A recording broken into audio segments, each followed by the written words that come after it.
Good morning, Ross Wilson. I'm a certified crop advisor with the Sauble Bayfield Conservation Authority.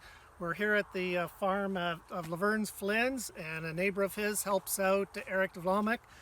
Right now we're going to talk about cover crops. We've been trying to promote cover crops. They're an excellent thing. We've got a wonderful opportunity, so I just want to go over some of the reasons that you might want to grow a cover crop.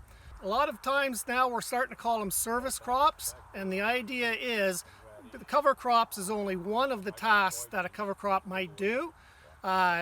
Service crops gives you an idea that there might be 4 or 5 services that they actually provide.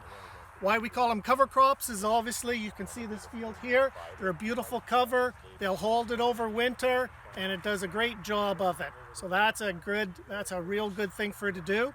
Another service that they provide is actually catching nutrients. So you can see this is one particular example, and you can see these more fibrous roots here.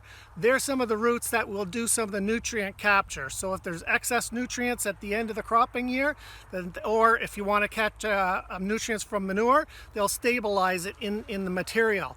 If you're looking at compaction, you can actually go and you can see the taproot here. And the taproot does a pretty good job of either breaking up compaction or whatever.